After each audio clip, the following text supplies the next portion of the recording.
Hello বন্ধুরা, আমি রাহুল নতুন আর একটা ভিডিও নিয়ে 3-4 বছর পরে আমি আবার চলে এলাম। কি তোমরা সত্যিই মনে করছো 3-4 বছর পরে ফিরে এসেছি? না না, একদিন পর ফিরে এসেছি। আমাদের ঘরের উপর থেকে একটা এরোপ্লেন যাচ্ছিল। এরোপ্লেনের যে ডানার হাওয়াটা হয়, ওই ডানার হাওয়ার জন্য আমাদের সব ছাদের এলবেস্টারগুলো উড়ে গেছে।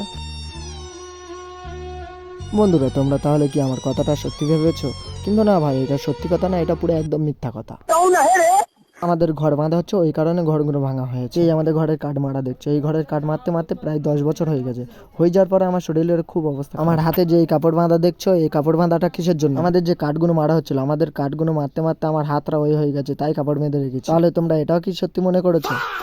আমরা 4 জন মিলে এই সিমেন্ট বালিগুলো খেতে খেতে প্রায় শেষ করে দিয়েছি। না না, খেতে খেতে না, আমাদের যে কাঠ মারা হয়েছিল কাঠের উপর ঢালতে ঢালতে সব শেষ করে দিয়েছি। আমি কাজ করতে করতে আমাকে একজন বললো, দেখ ভাই, তোরা যেখানে কাঠ মারছিস ওখানে একটা বানর এসে বসে আছে। ওই দেখো বানরটা কিভাবে বসে আছে। ওই বানরটা নাম হচ্ছে রাজমিস্ত্রির বানর। আমাদের পুরো ঘরের মিস্ত্রিটাই হচ্ছে, আমাদের ঘরটা পুরো তুলেছে ইনি। এই হচ্ছে আমাদের ঘরের মিস্ত্রি।